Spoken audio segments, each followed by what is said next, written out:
नमस्कार, बहुत स्वागत है आपका। आप देख रहे हैं न्यूज एंड व्यूज और मैं हूं आपके साथ आयुषी नेगी और मेरे साथ मौजूद है मेरी दो सहयोगी जया और हर्षा।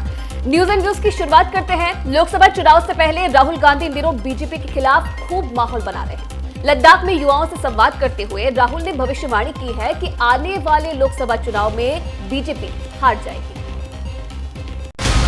आप ये मत सोचिए कि कांग्रेस पार्टी बीजेपी से टक्कर नहीं ले सकती। मैं आपको गारंटी देके कह रहा हूँ 2024 में हम बीजेपी को हरा देंगे। राहुल गांधी लद्दाख से बीजेपी को ललकार रहे हैं। 2024 के लोकसभा चुनाव के लिए हुंकार भर रहे हैं। चीनी घुसपैठ के मुद्दे पर मोदी सरकार को घेरने के बाद एक बार फिर राहुल गांधी ने बीजेपी पर तीखा हमला बोला। युवाओं से संवाद के दौरान राहुल गांधी ने कहा कि बीजेपी के राज में न ही मुस्लिम और न ही कोई अल्पसंख्यक सुरक्षित है। राहुल ने दावा किया कि आने वाले 4 राज्यों के विधानसभा चुनाव में बीजेपी हार रही है।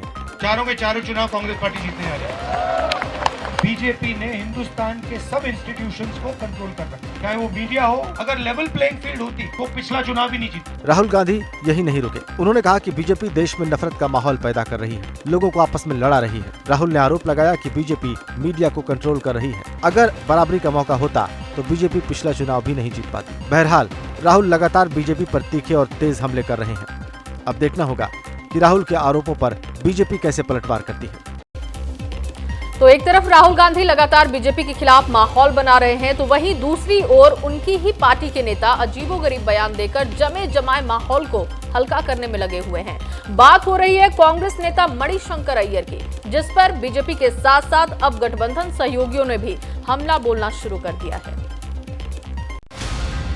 मणिशंकर अय्यर की किताब मेमोयर्स ऑफ अ मैवरिक पर इन दिनों सियासी घमासान छिड़ा हुआ है। जब से अय्यर ने कांग्रेस नेता नरसिम्हा राव को बीजेपी का पीएम बताया है, तभी से एक ओर जहां कांग्रेस अय्यर के बयान से पल्ला झाड़ रही है, तो वहीं बीजेपी को बैठे बिठाए कांग्रेस के खिलाफ बड़ा मुद्दा मिल गया है। बीजेपी प्रवक्ता संबित पात्रा ने कांग्रेस पर हमला बोलते हुए कहा कि बेशक शब्द मणिशंकर के हैं, लेकिन सोच गांधी परिवार की है। वो गांधी राज परिवार के मुकुटमणि हैं। जिह्वा मणिशंकर अय्यर की है, विचार गांधी परिवार। इधर आप सांसद संजय सिंह ने कांग्रेस पर हमला बोलते हुए कहा कि कांग्रेस को इस पूरे मामले पर स्पष्टीकरण देना चाहिए, क्योंकि जैसे ही चुनाव आते हैं मणिशंकर अय्यर बयान देने लगते हैं और बीजेपी को फायदा हो जाता है। मणिशंकर अय्यर जी ठीक चुनाव के पहले कोई ना कोई ऐसा बयान देते हैं जिससे बीजेपी को फायदा। कांग्रेस को इसके बारे में स्पष्टीकरण देना चाहिए। फिलहाल मणिशंकर अय्यर के बयान पर बवाल थमने का नाम नहीं ले रहा है और बीजेपी की पूरी कोशिश है कि आने वाले चुनाव तक बयान की तासीर को गर्म रखा जाए, ताकि सियासी माइलेज लिया जा सके। और चलिए आगे बढ़ेंगे। दक्षिण अफ्रीका में ब्रिक्स सम्मेलन पूरा हो चुका है और इसके बाद PM Modi Balkan country Greece के लिए निकल चुके हैं। ग्रीस और भारत के बीच किन मुद्दों पर बनेगी बात, रिपोर्ट देखिए। ब्रिक्स के मंच पर परचम लहराने के बाद प्रधानमंत्री मोदी ग्रीस पहुंच चुके हैं। 40 सालों में पहली बार है जब कोई भारतीय प्रधानमंत्री ग्रीस की धरती पर है। इससे पहले 1983 में ग्रीस की यात्रा करने वाली इंदिरा गांधी देश की आखिरी प्रधानमंत्री थीं। पीएम मोदी और ग्रीस के प्रधानमंत्री की किरियोकोस मित्सोताकिस में मुलाकात के बाद कई समझौतों पर हस्ताक्षर किए जाने की उम्मीद है। दोनों नेता व्यापार, निवेश, समुद्री परिवहन, संस्कृति और रक्षा सहयोग सहित विभिन्न मुद्दों पर द्विपक्षीय वार्ता करेंगे। पिछले 1 साल में प्रधानमंत्री मोदी उन देशों के दौरे पर ज्यादा गए हैं जहां दशकों तक कोई भारतीय पीएम नहीं गए। जून में मिस्र का दौरा प्रधानमंत्री मोदी की इसी नीति का हिस्सा है। ये 26 सालों में किसी भी भारतीय पीएम का पहला दौरा था। ग्रीस को पहले यूनान भी कहा जाता था, जिससे भारत के संबंध 2500 साल पुराने हैं।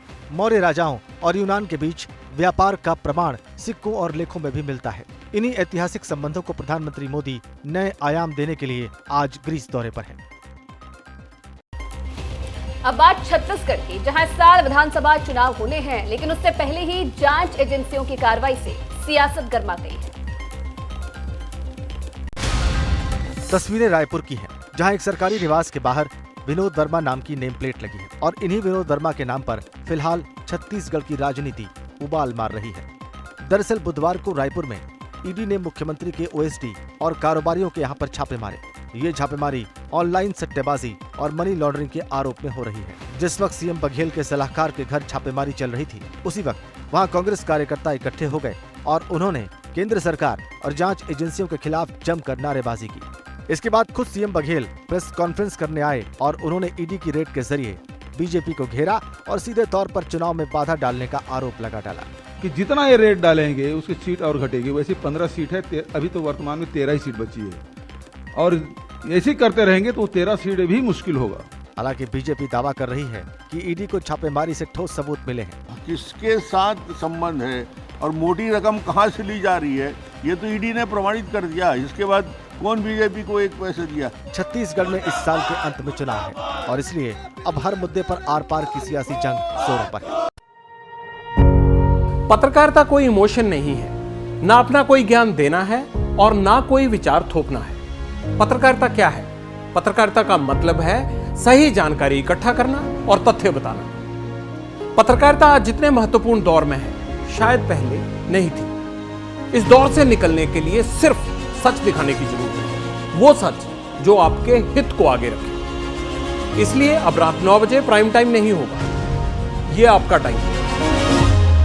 जगविंदर पटियाल के साथ देखिए पब्लिक इंटरेस्ट सोमवार से शुक्रवार रात 9 बजे सिर्फ एबीपी न्यूज पर।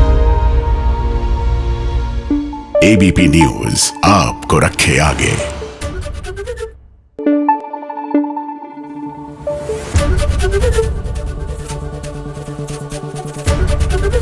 एबीपी न्यूज आपको रखे आगे।